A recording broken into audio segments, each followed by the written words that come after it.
Hello students, welcome back to my YouTube channel. इस video में हम क्वेश्चन 14 टू 24 सॉल्व करेंगे। क्वेश्चन नंबर 14 देखिए, write 3 equivalents fraction of the fraction 1/5। 1/5 के 3 equivalent fraction find करना है। तो हमें इक्विवेलेंट फ्रैक्शन निकालने के लिए जिस फ्रैक्शन का इक्विवेलेंट फ्रैक्शन निकालना होता है उसे सेम नंबर से न्यूमरेटर एंड डिनोमिनेटर को मल्टीप्लाई करना होता है। जैसे कि आप इसको 2/2 से मल्टीप्लाई कर दीजिए। न्यूमरेटर का न्यूमरेटर से मल्टीप्लाई एंड डिनोमिनेटर का डिनोमिनेटर से मल्टीप्लाई होता है। 2 1 ज़ा 2, 5 2 ज़ा 10। अब आप इसी नंबर का मीन्स कि 1/5 को 3 से मल्टीप्लाई कर दीजिए, ऊपर भी और नीचे भी। 3 1 ज़ा 3, 3 5 ज़ा 15। 1/5 को 4 से मल्टीप्लाई कर दीजिए। नंबर्स चेंज करते रहना, लेकिन जिस भी नंबर से करना तो ऊपर और नीचे दोनों नंबर से वही नंबर से उसको मल्टीप्लाई करना। तो 4 1 ज़ा 4, 4 5 ज़ा 20। तो ये फर्स्ट इक्विवेलेंट फ्रैक्शन हो गया 1/5 का, ये सेकंड इक्विवेलेंट फ्रैक्शन हो गया, ये थर्ड इक्विवेलेंट फ्रैक्शन हो गया। अगर आपको ये चीज़ नहीं लिखना ना तो आप ये नहीं लिखना, तब भी आपको फुल मार्क्स मिलेंगे। सिर्फ आप इतना कर देना। इसकी जगह में अगर कोई दूसरा भी आपको नंबर देता है इक्विवेलेंट फ्रैक्शन फाइंड करने के लिए, तो आप उस नंबर को भी सेम नंबर से मल्टीप्लाई कर देना, ठीक है। जैसे इसमें 3 बोला है ना, 3 इक्विवेलेंट फ्रैक्शन, अगर इसकी जगह 5 इक्विवेलेंट फ्रैक्शन बोलता तो 1 2 3 3 तो ये हो गया, 2 और निकाल लेना है। मतलब नेक्स्ट नंबर को 5/5 से मल्टीप्लाई करना, फिर नेक्स्ट को 6/6 से मल्टीप्लाई करना। ओके। क्वेश्चन नंबर 15 देखिए, write all the factors of 12। Write are the factors of number 12। 12 के आपको फैक्टर लिखनी है, सभी फैक्टर लिखने हैं। तो बच्चों, फैक्टर्स क्या होते हैं? फैक्टर्स वो होते हैं, आपको ये देखना है कि 12 किस किस नंबर की टेबल में आता है, किस किस नंबर से डिवाइड होता है। जो जो नंबर 12 को डिवाइड कर देंगे ना, वो 12 के क्या कहलाते हैं? फैक्टर कहलाते हैं। Okay. Factors of 12। Factors of 12 कैसे निकालेंगे? एक साइड 1 लिख लो, एक साइड 12 लिख लो। अब देखो, ये 2 की टेबल में आता है ना, 2 6 ज़ा, छोटा नंबर इधर लिखिए, बड़ा नंबर इधर लिखिए। ऐसे में कोई भी नंबर छूटते नहीं है बच्चों, ठीक है। अब 2 के बाद 3 की भी टेबल में 12 आता है। 3 4 ज़ा 12। अब देखो 3 एंड 4 के बीच में कोई नंबर नहीं बचा, मतलब कि 12 के फैक्टर कौन कौन से होंगे? 1 2 3 4 6 एंड 12। किसी भी नंबर के फैक्टर 1 और वो नंबर खुद होते हैं, उसके अलावा अदर जो उस नंबर को डिवाइड करेंगे। क्वेश्चन नंबर 16 देखिए, fill the blank cells of the given square with the numbers 1 to 9। इसमें आपको 1 to 9 नंबर्स फिल करने हैं। In such a way that the sum of each row. एक कुछ इस तरीके से कि इनको चाहे आप ऐसे प्लस करो चाहे ऐसे प्लस करो, कितना आना चाहिए? 15 आना चाहिए, ठीक है। एक तरह का ये मैजिक स्क्वायर होता है, हम यहीं पे आपको बता देते हैं ये क्या होते हैं, मैजिक स्क्वायर होते हैं। तो जब भी हम मैजिक स्क्वायर ड्रॉ करते हैं ना बच्चों, तो कुछ इस तरह से हम इसमें 9 बॉक्सेस बना लेते हैं। 9 बॉक्सेस बना लेंगे और एक एक यहाँ पे एक्स्ट्रा बॉक्सेस बना देंगे। अब देखो 9 यहाँ पे आना चाहिए ना, हम यहाँ से लिखना स्टार्ट करते हैं इसको, ठीक है। हम इसको यहाँ से लिखना स्टार्ट करते हैं। तो बच्चों, इस तरह से बॉक्स बनाने के बाद हम यहाँ से नंबर लिखना स्टार्ट कर देंगे। तो 9 यहाँ आना चाहिए ना, तो जो नंबर हमको यहाँ पे चाहिए वो नंबर हम यहाँ पे लिखना स्टार्ट करेंगे। 9 9 के बाद 8 7, 9 8 7। ओके। फिर आपको इन दोनों को खाली छोड़ना है, फिर यहाँ से लिखना है। 7 के पहले कौन सा नंबर आता है? 6। देखो यहाँ 1 से लेकर 9 तक के ही नंबर आपको लिखने हैं। 6 लिखना है, 6 के बाद आपको 5 लिखना है, फिर 4। फिर से आपको इन दोनों को खाली छोड़ना है। 4 के बाद कौन सा नंबर बचा? 3 बचा, 2 बचा, 1। ये वाला नंबर हम कट करके यहाँ पे लिखेंगे, ये वाला नंबर कट करके यहाँ लिखेंगे, ये नंबर कट करके यहाँ लिखेंगे और ये नंबर कट करके यहाँ लिखेंगे।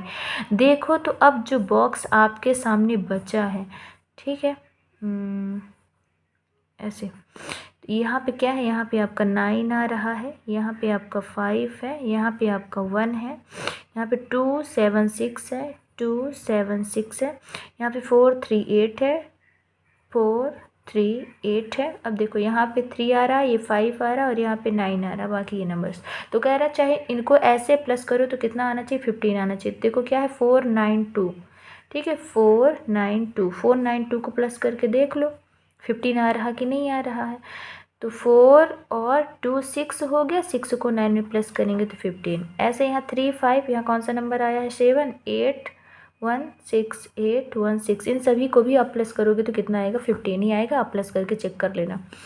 क्वेश्चन नंबर 17 देखिए, the cost of a pen is 2 rupees 50 paise. एक पेन का कॉस्ट 2 रुपीज़ 50 पैसे दिया हुआ है। Find the cost of 1.5 dozen pen. ठीक है, डज़न में आपको बताना कि अगर 1 रुपये 2 रुपये एक पेन 2 रुपये 50 पैसे की मिल रही है तो 1.5 डजन यानी कि 1 दर्जन और 1 आधा दर्जन अलग से 1 और प्लस आधा दर्जन और ये पेन कितने की मिलेंगी, इनका कॉस्ट कितना होगा। तो बच्चों वर्डिंग कहाँ से करोगे, वर्डिंग आपको यहीं से करना है। The cost of a pen is 2 rupees 50 paise, यहाँ पे आप लिख लोगे। फिर आप क्या लिखोगे, the cost of 1.5 dozen pen, यहाँ पे लिख लो। ठीक है, ये लिख लिया। अब आप ये बताओ 1 डज़न में कितनी चीज़ें होती, 1 डज़न में कितनी पेन होंगी। 1 डज़न का मतलब दर्जन होता है, डज़न का मतलब क्या होता है, दर्जन होता है। तो 1 दर्जन में कितनी पेन होंगी, 12 होंगी। कितनी पेन्स होंगी, 12 पेन्स होंगी। तो 1.5 में कितनी होंगी, मतलब एक पूरा का पूरा कंप्लीट और एक आधा दर्जन। तो ये अभी किस में है, ये मिक्स फ्रैक्शन में है। ये होल है और ये आपका है प्रॉपर। तो ये क्या कहलाता है, मिक्स फ्रैक्शन। तो जब भी हमको कोई मिक्स फ्रैक्शन दिया रहता है तो हम उसे इम्प्रॉपर फ्रैक्शन में कन्वर्ट करते हैं। इम्प्रॉपर फ्रैक्शन में कन्वर्ट करने के लिए क्या करते हैं, 2 1 ज़ा 2, इसका इससे मल्टीप्लाई और इसको प्लस कर देते हैं। 2 1 ज़ा 2 प्लस 1 अपॉन में वही रहेगा जो पहले से है। 2 में 1 प्लस करोगे तो 3/2, मतलब कि कितना आ जाएगा आपको 3/2 और 3/2, ये हो गया आपका डजन। 3/2 आपका ये इसका हो गया, ये जो मिक्स फ्रैक्शन में दिया हुआ है। और डजन में कितनी पेन होती हैं, 12। तो आप इसको सबसे पहले 12 से मल्टीप्लाई कर लो। 2 6 ज़ा 12, इसको इससे मल्टीप्लाई कर दो। 3 6 ज़ा 18, कितनी पेन आ गई, 18। तो आपको 18 पेन का कॉस्ट बताना है। क्या बताना है, 18 पेन का कॉस्ट बताना है। तो कॉस्ट ऑफ 18 पेन्स कितनी हो जाएंगी, 18 मल्टीप्लाइड बाय एक पेन का कॉस्ट कितना है, एक पेन मिल रही है 2 रुपये 50 पैसे में। तो 18 पेन कितने में मिलेंगे, 2 रुपीज़ 50 पैसे को आप 18 से मल्टीप्लाई कर दो। ठीक है, इसका मल्टीप्लाई करो। 8 0 ज़ा 0, 8 5 ज़ा 40, 40 का 0 कैरी आई 4, 8 2 ज़ा 16, 16 में 4 प्लस करोगे 20। 1 0 ज़ा 0, 1 5 ज़ा 5, 1 2 ज़ा 2। अब इसको आप प्लस कर दो। 0 0, 5 में 0 प्लस किया 5, 2 में 2 प्लस किया 4, 1 2, 2 डिजिट बिफोर पॉइंट लगा है ना, 2 डिजिट के पहले पॉइंट लगा है ना। तो आप भी अपने आंसर में 1 2 काउंट करके 2 डिजिट पहले पॉइंट लगा दो। तो कितना आया आपका 45, यानी कि 18 पेन कितने में मिलेगी, 45 रुपीज़ में मिलेंगी। ओके। क्वेश्चन नंबर 18 देखिए, draw a figure to represent an open square box. एक ओपन स्क्वायर बॉक्स का फिगर ड्रॉ करना है। ओपन स्क्वायर बॉक्स का मतलब एक ऐसा फिगर ड्रॉ करिए कि वो क्या हो, ऊपर से खुला हुआ हो। तो 3 ऐसे बॉक्सेस बना दीजिए बच्चों, और एक यहाँ एक्स्ट्रा कर दीजिए, एक यहाँ एक्स्ट्रा कर दीजिए। जब इसको आप इसको उठाएंगे तो ये ऐसे ऊपर होगा, ये ऐसे ऊपर आएगा, ये भी ऐसे ऊपर आएगा, ये भी ऐसे ऊपर आएगा, लेकिन ये ऊपर से खुला रहेगा। ठीक है, चारों साइड से बंद तो हो जाएगा लेकिन ये ऊपर से खुला रहेगा। तो ये होता है open square box. Question number 19 देखिए, the length of the fence of a square garden is 20 metre. Find the length of one side of the garden. आपको क्या दिया हुआ है, स्क्वायर गार्डन की फेंस की लेंथ दी हुई है। तो आपको क्या निकालना है, इसकी लेंथ निकालनी, इसकी साइड की लेंथ निकालनी, वन साइड की लेंथ निकालनी है। ठीक है बच्चों, फेंस गार्डन दिया है, जब फेंस बोल दे, फेंसिंग बोल दे, फेंस बोल दे तो समझ जाओ कि आपको पेरीमीटर गिवन है। और किसका, स्क्वायर बोल रहा था, स्क्वायर का पेरीमीटर गिवन है। ओके, तो इस क्वेश्चन में जो आपको गिवन है वो लिख लो। क्या गिवन है, the length of the fence of a square garden is 20 metre. सबसे पहले ये लिख लो।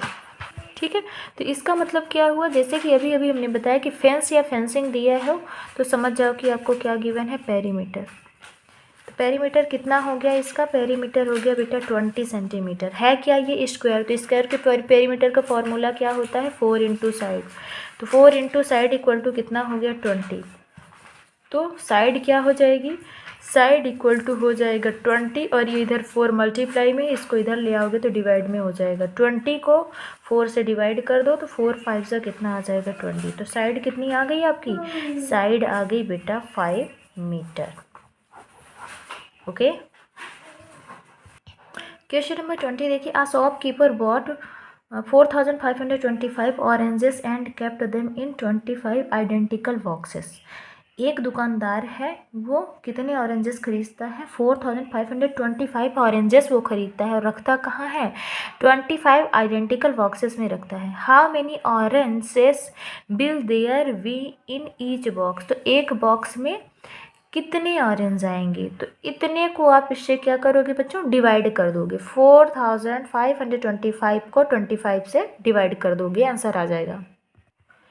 आ शॉपकीपर वॉट ऑरेंजेस? शॉपकीपर ने कितने ऑरेंजेस खरीदे हैं बेटा? 4,525 ऑरेंजेस शॉपकीपर ने खरीदे हैं। बॉक्सेस कितने हैं? वो कितने आइडेंटिकल बॉक्सेस में ऑरेंजेस को रख रहा है? 25। ठीक, तो number of oranges in box, तो एक बॉक्स में कितने ऑरेंजेस आएंगे? आप ये टोटल ऑरेंजेस को जितने बॉक्स हैं उससे डिवाइड कर दो तो आपका आंसर आ जाएगा। ठीक है, 4,525 डिवाइडेड बाय 25। अपॉन का मतलब होता है बेटा डिवाइड। इसके जगह में आप क्या लिख सकते हो?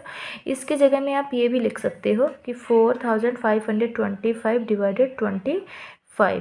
ओके, अब आप क्या करो, 25 को 25 की टेबल पढ़ो कि 45 से ज़्यादा ना हो। तो 25 वन जा 25 होगा, क्योंकि 2 जा में 50 आ जाता है। 25 वन जा 25, सब्ट्रैक्ट कर दो। 5 में 5 माइनस करोगे 0 आ जाएगा। 4 में 2 माइनस करोगे 2 आ जाएगा।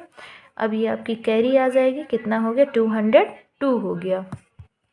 अब ये कितना हो गया? 200, कितना हो गया ये?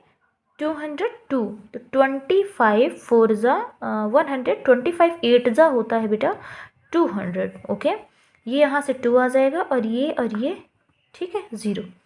अब ये 5 यहाँ से कैरी आ गया। 25 वन जा कितना हो गया? 25। 5 में 5 गया 0, 2 में 2 गया 0, मीन्स कि आपका आंसर कितना आ गया? 181। तो यहाँ पे आप लिख दोगे 181 ऑरेंजेस इन ईच बॉक्स।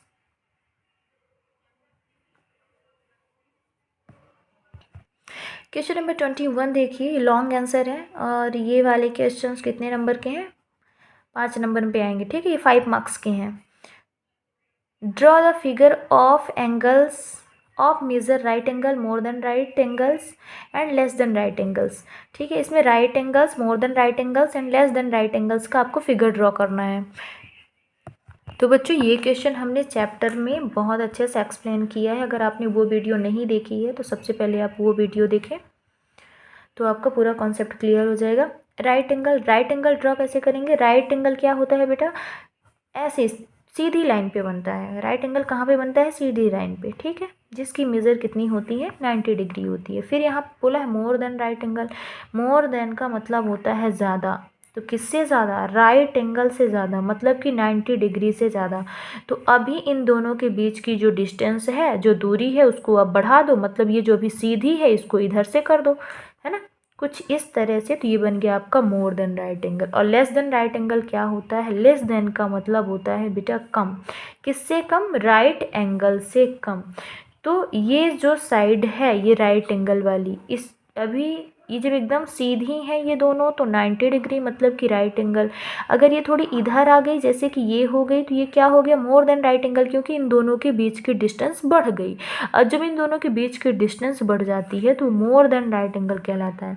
और जब इनके बीच की डिस्टेंस कम हो जाती है, मतलब ये ऐसे ही रहे और ये वाली साइड इधर साइड झुके ऐसे, ठीक, तो ये आपका क्या कहलाएगा? Less than right angle. Okay, less than right angle को बेटा एक्यूट एंगल भी कहते हैं। इसकी जगह में आपको एक्यूट एंगल भी बोल सकता है ड्रॉ करने के लिए। मोर देन राइट एंगल्स को ऑब्ट्यूस एंगल भी कहते हैं।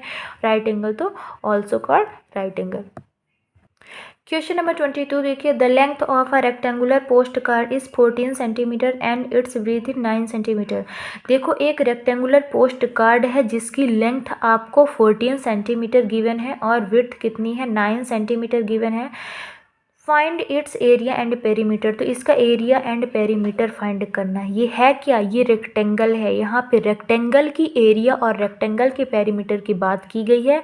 लेंथ है 14 सेंटीमीटर, विड्थ है 9 सेंटीमीटर। लेंथ आपकी होगी 14 और विड्थ कितनी होगी 9 सेंटीमीटर। तो सबसे पहले आप एरिया फाइंड कर लीजिए। तो एरिया ऑफ रेक्टेंगल क्या होता है, एरिया ऑफ रेक्टेंगल होता है लेंथ इंटू ब्रेथ। अगर आपको फार्मूले नहीं याद हैं तो प्लीज़ आप फार्मूले लर्न कर लेना, क्योंकि ये मल्टीपल चॉइस क्वेश्चन में भी आ सकते हैं। ज़रूरी नहीं है कि जो चीज़ें 2023 में आई हैं वो 2024 में नहीं आएंगी। एरिया ऑफ रेक्टेंगल क्या होता है, लेंथ इंटू ब्रेथ। लेंथ कितनी दी हुई है 14 सेंटीमीटर, इंटू ब्रेथ कितनी है 9 सेंटीमीटर। 14 को 9 से मल्टीप्लाई कर दीजिए, 14 9 से 126 सेंटीमीटर। एरिया है ना, तो ये स्क्वायर में होती है हमेशा, ठीक है। अब आप इसका क्या निकाल दीजिए, पेरीमीटर। पेरीमीटर किसके पेरीमीटर का फॉर्मूला लगेगा, रेक्टेंगल का पेरीमीटर। क्वेश्चन में बोला भी है रेक्टेंगुलर पोस्ट कार्ड। तो पेरीमीटर ऑफ रेक्टेंगल क्या होता है, 2 into length plus breadth equal to 2 as it is लिखिए, मल्टीप्लाई लगाइए। लेंथ कितनी है, लेंथ है आपकी 14 तो 14 लिखिए, प्लस है तो प्लस लिखिए, ब्रीथ कितनी है 9 तो 9 लिखिए। फिर आपका हो जाएगा 2 इंटू 14 में 9 प्लस करिए, 14 में 9 प्लस करोगे कितना आ जाएगा 23 को 2 से मल्टीप्लाई, तो 23 2 ज़ा 46। यूनिट क्या है, यूनिट सेंटीमीटर है ना, तो ये आपका पेरीमीटर भी सेंटीमीटर में होगा। ये इसकी यूनिट स्क्वायर में नहीं होती है, केवल एरिया की यूनिट स्क्वायर में होती है। ओके, क्वेश्चन नंबर 23 देखिए, the following figure is made of squares of side 1 centimetre, find the perimeter of square figure 1 and area of figure 2। ये दो आपको फिगर दिए हुए हैं, ये छोटे छोटे बॉक्सेस से बने हुए हैं। ये जो बॉक्स है ना, एक बॉक्स का मतलब है 1 सेंटीमीटर। तो इन्हीं फिगर्स की आपको क्या निकालनी है, पेरीमीटर ऑफ फिगर। पहले वाले इसका आपको पेरीमीटर निकालना है और इस वाले का आपको क्या निकालनी है, एरिया निकालनी है। तो काउंट कर लो, क्योंकि पेरीमीटर और एरिया निकालने के लिए बच्चों हमको लेंथ और ब्रीथ पता होनी चाहिए कि इसकी लेंथ और ब्रीथ कितनी है। तो लेंथ कितनी है इसकी 1 2 3, 3 बॉक्सेस है मतलब इसकी 3 सेंटीमीटर है। इसकी कितनी है 1 2 3 4 5, इसकी 5 सेंटीमीटर। इसकी ब्रीथ चेक कर लो 1 2 3 4 5, इसकी 5 है। इसकी कितनी है 1 2 3 4 5, मतलब ये वाला आप स्क्वायर है और ये वाला आपका क्या है, रेक्टेंगल है। तो इसमें रेक्टेंगल का फॉर्मूला लगेगा और इसमें स्क्वायर का फॉर्मूला लगेगा। तो फिगर ए का देख लो, फिगर ए का क्या हो जाएगा, फिगर 1 का क्या हो जाएगा। फिगर 1 का निकालना क्या है आपको, पेरीमीटर, और ये है क्या, ये रेक्टेंगुलर। तो रेक्टेंगल का पेरीमीटर क्या होता है 2 इंटू लेंथ प्लस ब्रीथ। तो 2 लेंथ कितनी है, लेंथ है आपकी 3, ब्रीथ कितनी है 5, ठीक। तो 2 इंटू 3 में 5 प्लस करोगे कितना हो जाएगा 8, 2 8 जा आ जाएगा 16 सेंटीमीटर। इसका आपका आंसर कितना आ गया 16 सेंटीमीटर। इसको देख लीजिए, इसका क्या निकालना है, ये स्क्वायर है और इसकी निकालनी है आपको एरिया। तो एरिया ऑफ स्क्वायर क्या होता है, साइड इंटू साइड। कितनी है साइड इसकी 5, तो 5 को 5 से मल्टीप्लाई कर दो, तो 5 5 से कितना हो जाएगा 25 सेंटीमीटर स्क्वायर। क्वेश्चन नंबर 24 देखिए, a tank is filled with 300 litres of water. अगर एक टैंक जो है वो 300 लीटर में फुल हो जाता है, 300 लीटर पानी में वो फुल हो जाता है। मान लीजिए एक पानी की टंकी है जिसमें 300 लीटर पानी आता है। How much water can be filled in 25 such tank. तो 25 उसी तरह की सेम टू सेम 25 टैंक को भरने के लिए कितने पानी की ज़रूरत पड़ेगी। तो ये बहुत सिंपल है, 300 को 25 से कर देना मल्टीप्लाई। ओके, आगे देखो, if 15 buckets can be filled with 1 tanks of water. अगर एक टैंक को भरने के लिए 15 बाल्टी पानी की ज़रूरत पड़ती है, तो then how many buckets can be filled with the water in 25 tank. तो 25 टैंक को भरने के लिए कितने बाल्टी पानी की ज़रूरत पड़ेगी। एक टैंक में कितने लीटर पानी आता है, तो एक टैंक में 300 लीटर पानी आता है। ओके, तो 25 टैंक में कितना आएगा, तो 25 टैंक में आएगा 25 मल्टीप्लाइड बाय 300। इसको इससे मल्टीप्लाई कर दीजिए, 2 0 है 2 0 लगा दीजिए, 25 3 जा 75, कितना आ जाएगा 7500 लीटर्स। ओके, फिर आगे क्वेश्चन में कह रहा है कि एक टैंक अगर 15 बाल्टी पानी से क्या हो जाती है, फुल हो जाती है, तो 25 टैंक में कितने बाल्टी पानी लगेंगे। तो आप 25 को 15 से क्या कर दो मल्टीप्लाई, 25 मल्टीप्लाइड बाय 15, तो आपको पता चल जाएगा कितने बकेट पानी की ज़रूरत पड़ेगी 25 सच टैंक को फिल करने में। तो 25 को 15 से मल्टीप्लाई करिए, 5 5 जा 25, कैरी आई 2, 5 2 जा 10, 10 2 12, 1 5 जा 5, 1 2 जा 2, ठीक है। 5 एज इट इज़, ये 7 हो जाएगा, 2 1 कितना हो जाएगा 3, 375 बकेट्स। कितना आ गया इसका आंसर 375 बकेट्स। ओके स्टूडेंट्स, ये आपका एग्ज़ाम पेपर